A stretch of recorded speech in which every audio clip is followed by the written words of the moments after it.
The year's 2004, and a young lad of 6 years of age is excited to choose a movie from Blockbuster Video.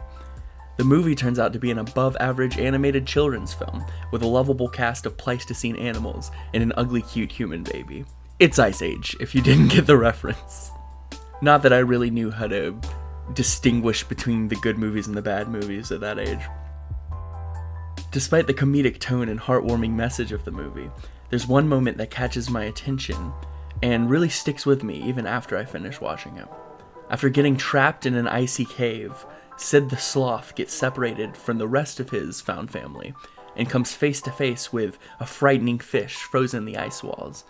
A little jump scare that I would not have been as used to at age 6, but still nothing super new. But as I keep watching, I'm quickly caught off guard, along with Sid, who also screams, when we're suddenly faced with a giant grinning dinosaur in the ice, and I have to pause the movie just to look at it. I don't fully know how I feel. Was I scared? Not really. Not in a I want to run away or I want to cut the movie off kind of way. Did I just think the dinosaur looks cool? I mean, yeah, dinosaurs are objectively cool, but the feeling is different. It's not this feeling of awe, it's this sort of sinking feeling. Do I feel sad for the dinosaur? Maybe.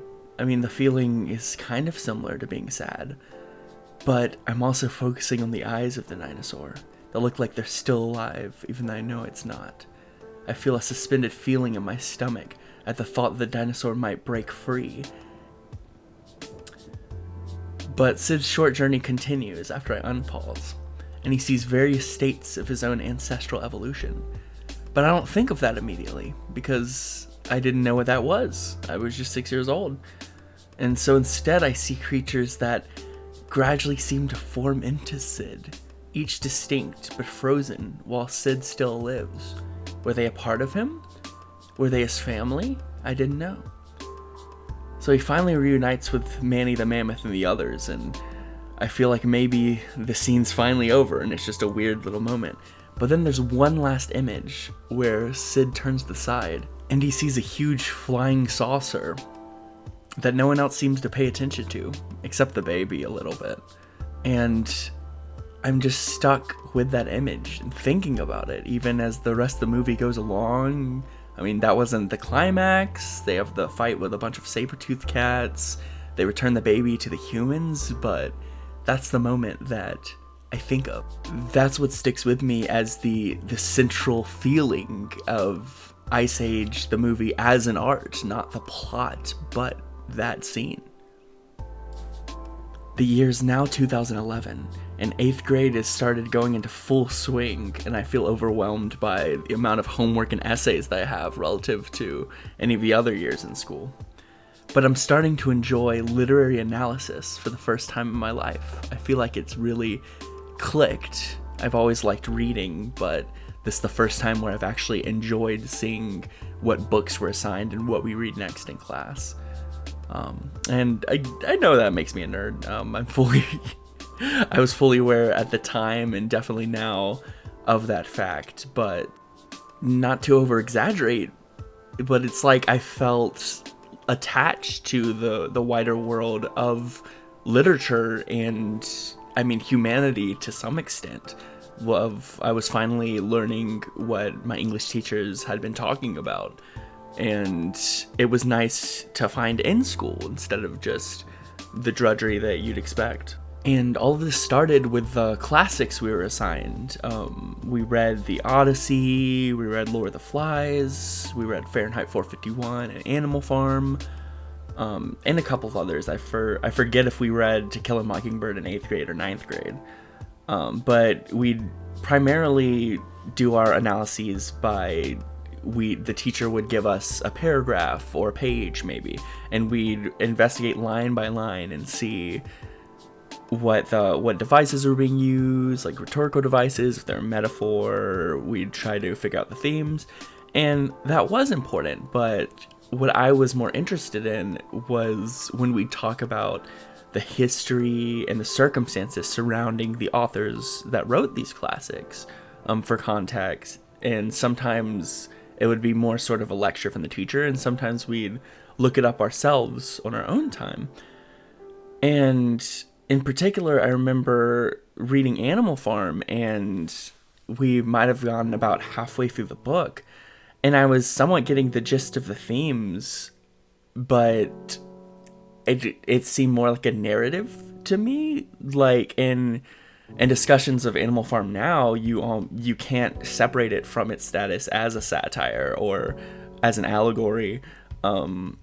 But just as a kid being thrown into it, I felt like, oh, okay, so the pigs are becoming evil, and it's this thing, until we started learning about the Russian Revolution and Stalin, and then Orwell himself and his beliefs and kind of how he felt betrayed by the Stalin's regime.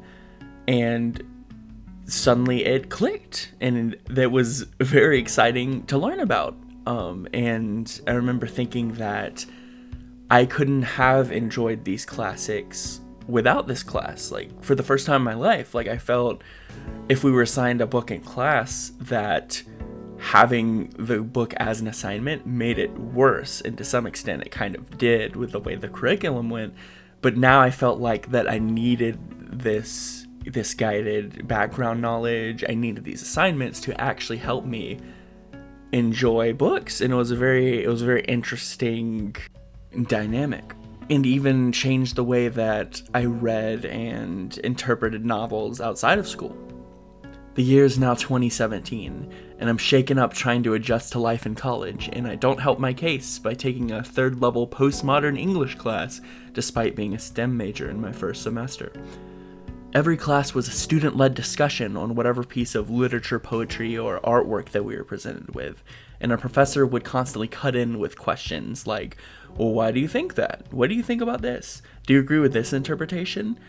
Which turned the class into just a non-stop stream of consciousness between like 12 students, which led to us breaking down the most obvious interpretation, us looking at each individual word to see if something would pop up. If anyone so much as mentioned a gun or a spear or anything that's possibly rod-shaped, immediately there was something Freudian thrown in there, which was a lot of fun and challenging in its own way.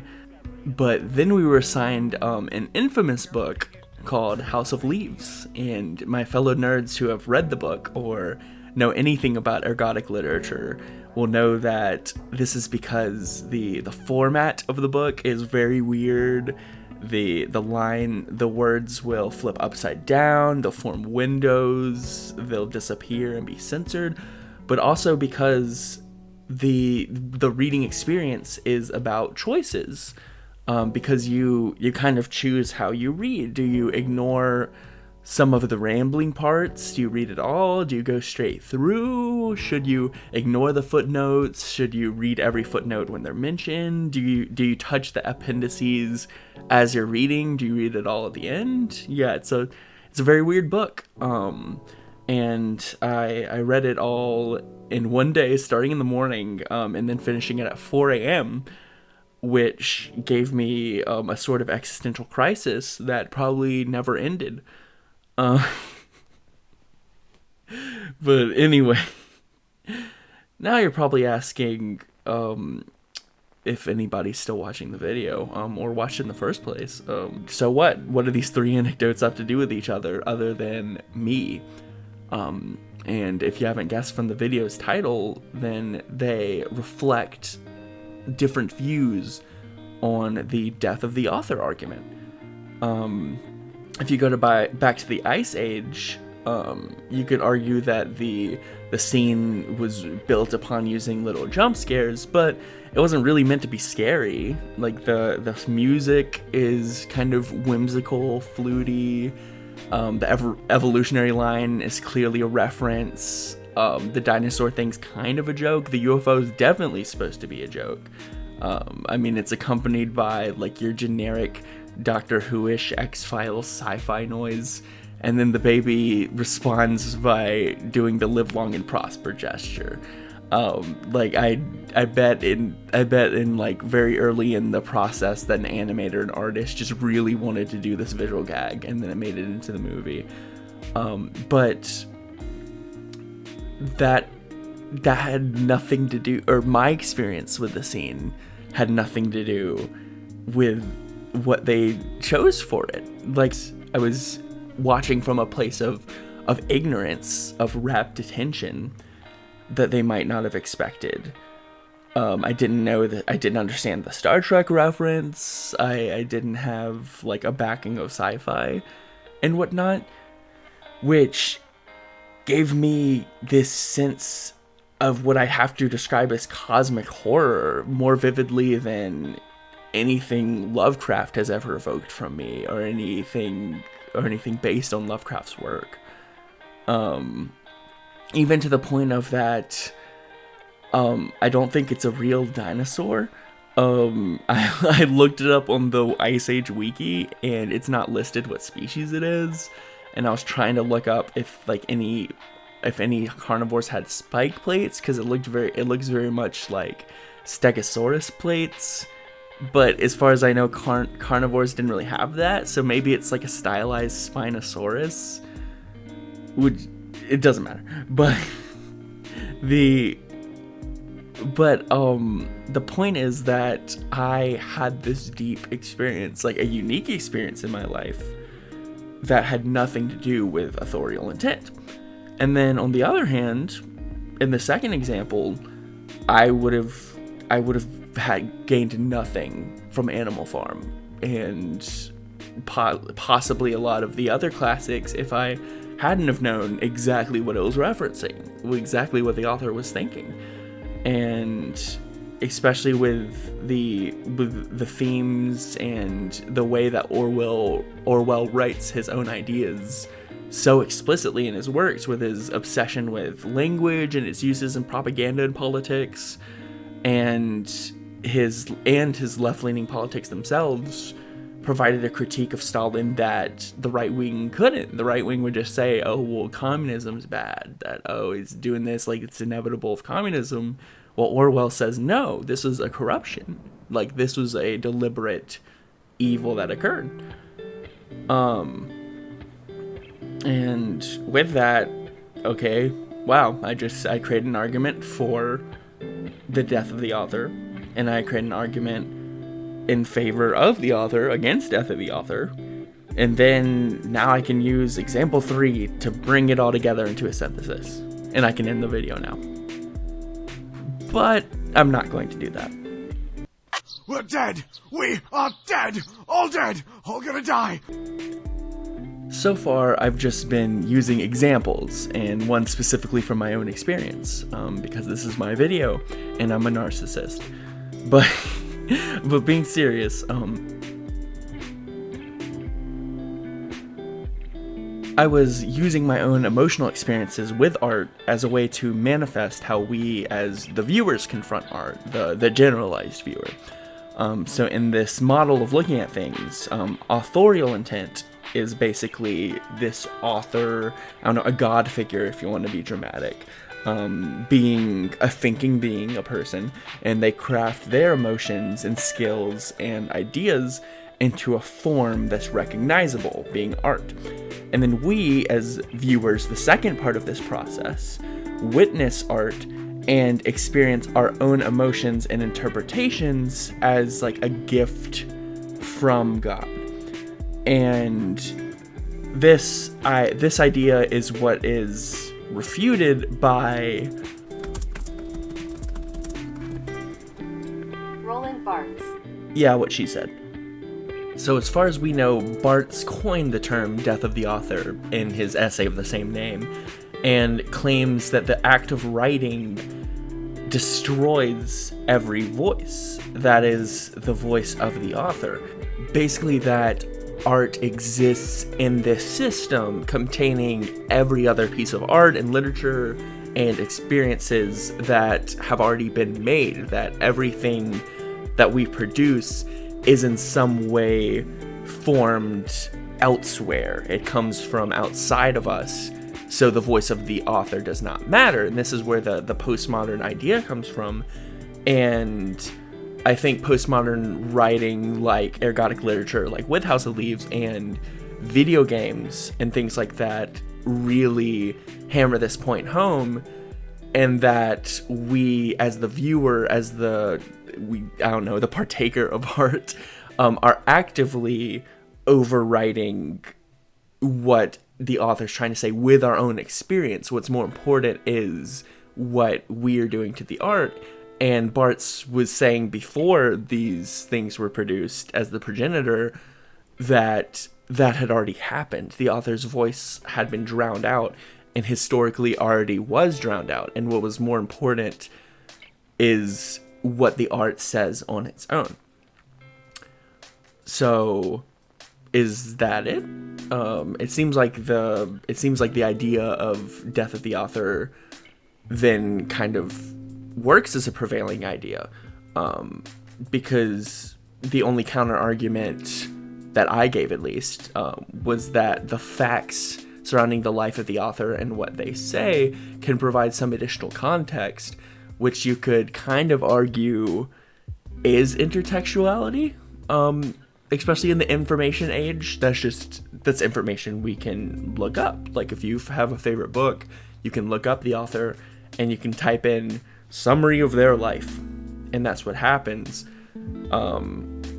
which even on its own isn't really a strong counter argument. Okay, so cool, but I don't think that's all, and you might have guessed that if you look at the timestamp, because art is created by someone or a group of people, and they created it while being influenced by what's around them, and in turn the art influences us. And that may not matter in a sense, if we're talking about like philosophical discussions. With death of the author, we just chalk that up to being the effect of the work itself, and the author isn't as important. But I'm saying that we have to look at something a little bit more real, a little bit more concrete. And what I'm really talking about is money! I hate to bring it up, but in a capitalist system where our basic needs like food, water, shelter, and medicine, not even talking about emotional needs, cost money, we're not allowed to simply exist. We have to sell ourselves. We all know this.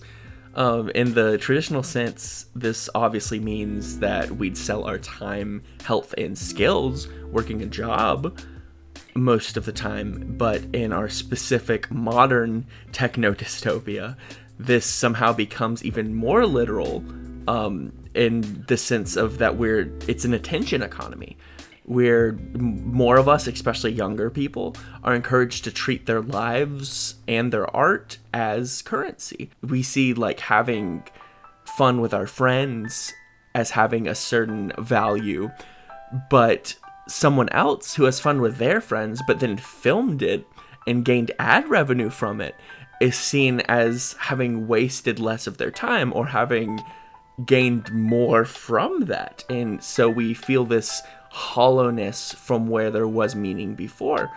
And similarly, art has also been retooled from less of an expression or idea coming from ourselves and more of a product for pleasure. And don't get me wrong, this is it's more of a reversion, because you could say that the Romanticist artists created this idea of art for art's sake, and before that, art would just be made on commission, and it'd usually be for a church. They'd ask you to, and then you could say, oh, well, then art was always for a profit. But in modern times specifically, less and less attention is being placed on the individual art piece and more of the person behind them, either because the art's being constantly produced in a revenue stream in order to get the attention of an audience, to build them, or to take them or share them from an already developed artistic audience. While as before, you'd say, hey, I'd like to paint the Sistine Chapel, I'd like to show the Last Supper. But it's less about that. It's more like, okay, this artist is choosing this fandom and is now drawing each and every character, and I want to see each and every character, and then I want to see them do this, and I want to see them move on to this fandom. And it feels less fulfilling. It feels like less time is being put into how the art is observed and how the art is made. And necessary disclaimer, this is not an argument saying, oh, everything in the past was better. As you might have guessed from my subsection called money, and with the vitriol with what I've been talking, that I do not subscribe to traditionalist views, and I do not support capitalism. And many of those great works of art were either produced, especially architecture-wise, using the backs of serfs or extremely low-paid laborers or just outright slaves.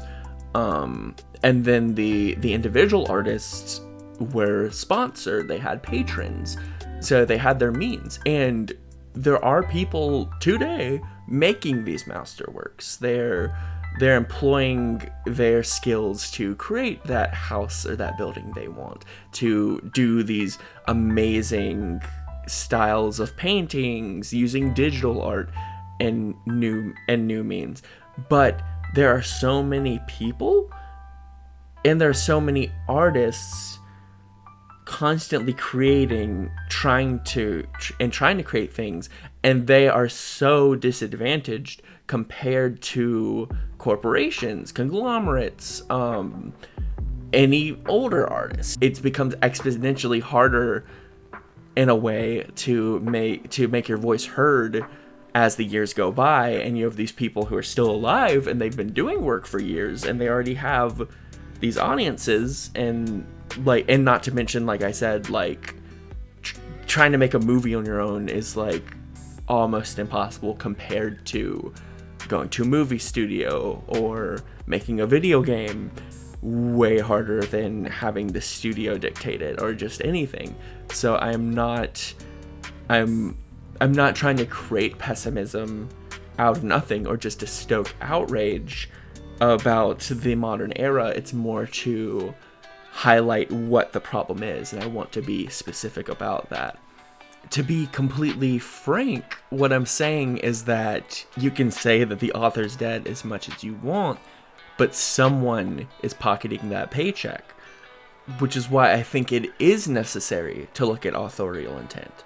And just let's build a very simple example of the most disinterested artists that we possibly can. So someone needs money, they want to do a job, and they decide that art is the way to go. So they make something, and this could be an ad, this could be a children's book, a video game, anything.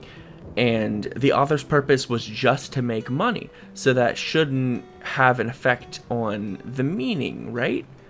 No, because they were trying to sell something, so they had to make something in their minds that they could sell. And how do they choose what this is? Well, they have to either look at what they think has always worked, or they look at the trends, or some combination. So if we assume that the author's completely taken themselves at, they don't care about sending a political message, they don't care about their own emotions, then the work will be some derivative form of what's already out there. And then when you have multiple of these authors, basically with the same goal, trying to vie for the same market, then it becomes flooded, and then it's hard for the audience to tell, I guess, what is art that's worthy. What should they actually be looking for? And this is what causes people to complain about the thousands of superhero movies and shows that all feel the same. Or the cheap animated films for children that are just based on a property because the parent didn't pay close enough attention and got Karate Bear instead of Kung Fu Panda. And having art that's constantly created that apes the success of other pieces of pre-existing art will limit the breadth of ideas that people are exposed to. And then if someone comes along who really wants to intentionally make art, they're unable to create something outside of their own experience. Like if someone wants to make a romance, they'll be much less likely to explore intersectionality with like LGBT relationships, with race, with ethnicity, with immigration, with diaspora, or any social themes like that, because there weren't as many progressive works in the market, because that wasn't what was being sold, that wasn't what was being intentionally made.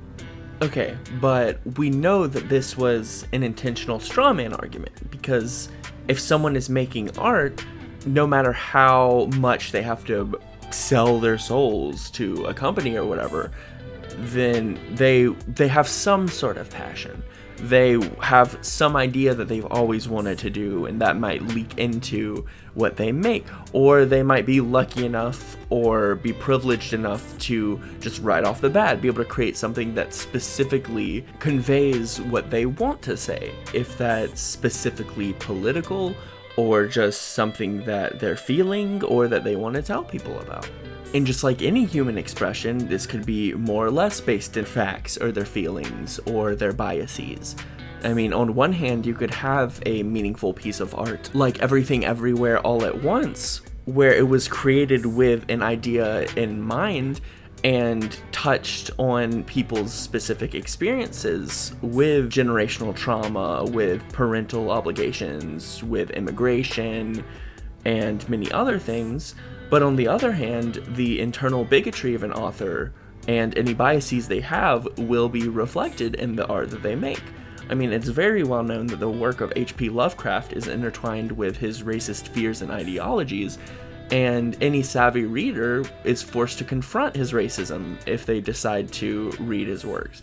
You'll encounter it in his metaphors, themes, as well as just the dialogue and descriptions.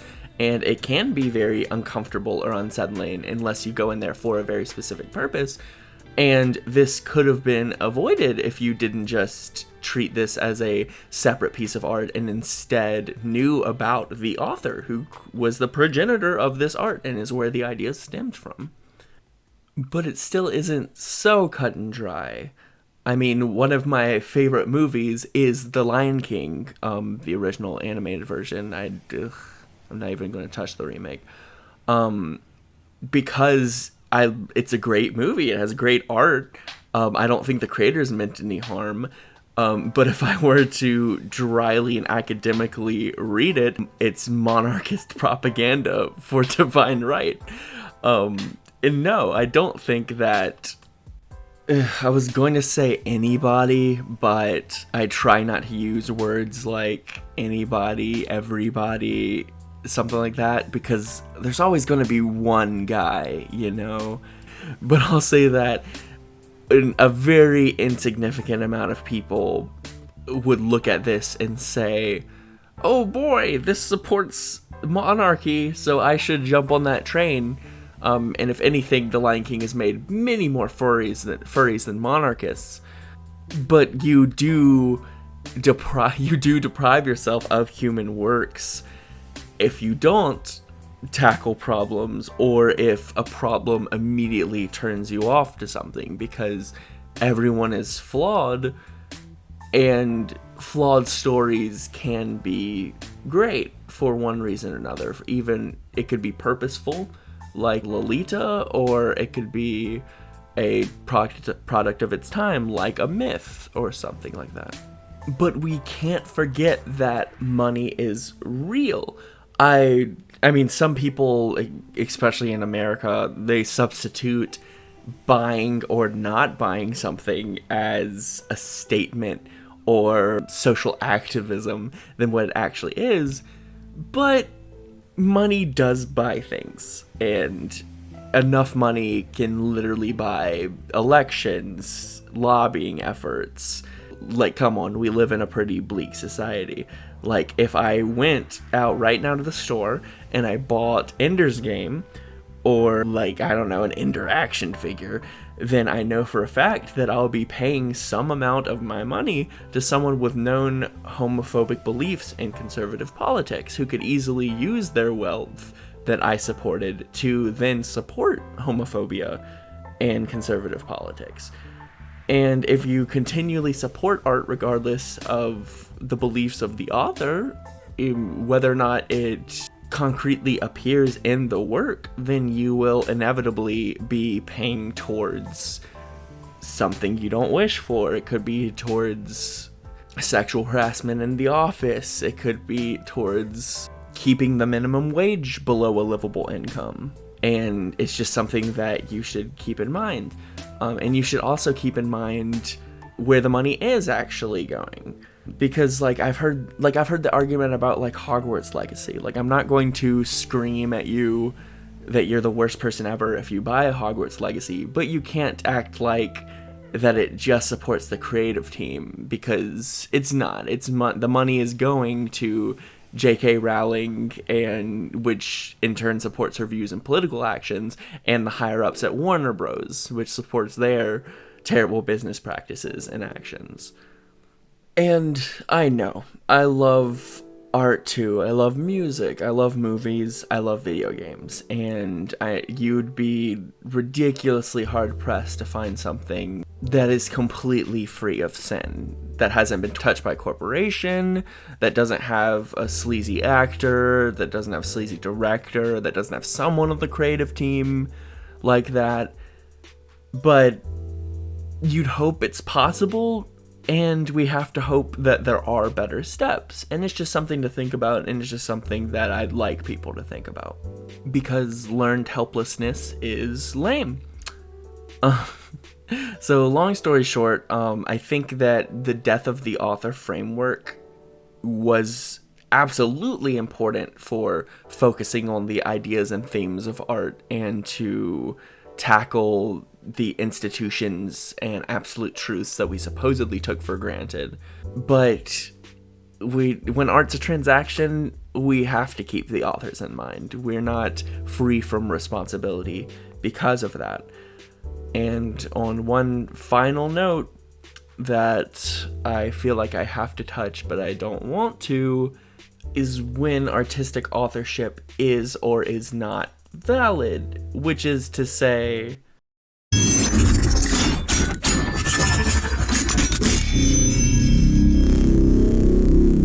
okay, I'll try to make this one somewhat brief, but to still get my ideas across.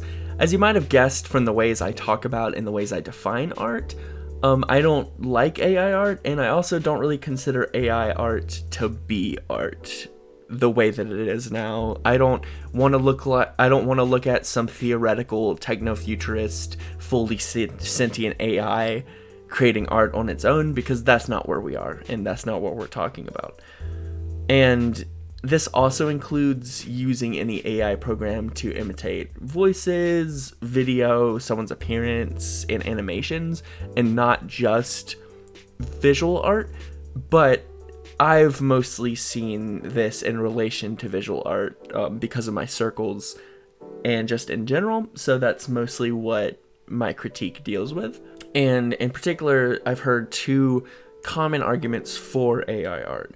And one is that AI art is valid because the programs are simply tools used by the prompters who act as the artists. And two, that AI programs reference from other sources just like human artists and learn like human artists, so they shouldn't be punished unfairly for being AI programs relative to how human artists are treated. So for the first point, art is always created through a process. Like, I myself have several pages full of possible ideas in my Google Drive. It's a Google Doc labeled possible ideas. And there's clearly a difference between just having a list of ideas and actually developing them into a work of art. Whether that be a novella, novel, art piece, movie. And everyone knows that. I know it's a bad argument to just throw it to the bandwagon, but there's clearly a difference between stating an idea and then working to transform the idea into a work of art that conveys your intent. And while you're working, any artist, including me, I mean, I do art, I don't do it super regularly or whatnot, will say it's about making hundreds of tiny decisions, like whether you should use these brushstrokes, what your materials are, what your medium should be, your ideas, whether or not you want to collaborate with anyone, whether or not to have an editor. Someone who prompts an AI, they act more as a commissioner or a curator than an artist. They input what they want to see, and they input ideas and keywords into the prompt, and then the program creates multiple pieces, and then the prompter just chooses which one. And you could argue that it's kind of like digital art. I mean, I mostly work in digital art, and I click on a button and there's a program that simulates a paintbrush stroke that's not actually doing a paintbrush stroke, but I don't think that art can be truncated to that extent. And then as for the second argument, people create art from their own experiences, and they often do directly reference from real life or from other artworks, like pastiche. Forgery is a strong word, but there are even contests to see how well someone can draw like a masterwork or whatnot. But they create autonomously. The AI program can only create by drawing on databases that they don't have permissions for, including copyrighted works of art and pictures and people's images without permission. And besides, if a human does make a forgery or try to use copyrighted work in a way they're not supposed to, that is copyright infringement. So why would the AI art not be subject to the same laws? And I definitely think it needs to be scrutinized, because artists are being hurt by this, by the idea of it. And literally, I mean, when you look into the specifics of what people who support AI art will say on social media and in news articles and such, they mention artists as like vitriolic gatekeepers. Like, they clearly don't support art. And you can assume that these people are trying to replace artists and reap their wages with minimal effort, instead of trying to add to the world of art. From how they discuss artists and from how they describe their profit motives. And there's already at least one Netflix show that's confirmed to have used AI produced assets, and I think this is bleak. I can only hope that the backlash or a potential lawsuit concerning AI programs will dissuade corporations from using it, because I love art, and I don't want to see artists get discouraged because AI exists, and I don't want to see AI crowd out other people's art. That's not the world that I want to live in, and that's not what I look forward to. I think authorship is important. Hey guys, thank you for watching if you made it this far. And I wasn't entirely sure where this essay would go from its start. Maybe I tackled a little bit too much, but I think I did meaningfully say something that I wanted to say, and I might choose a more specific topic next time. But as always, thank you, my singular patron, Dr. Von Kitty. You're the best. And if anyone wants to support me, then sure, I'd say that if I were you, I'd subscribe or like if you really liked the video or want to support me. If you want to be really awesome, then you can always support me on Patreon or give me a one-time donation on PayPal, but you are absolutely not required to. And I hope you keep on enjoying what I put out. Until next time, viewers.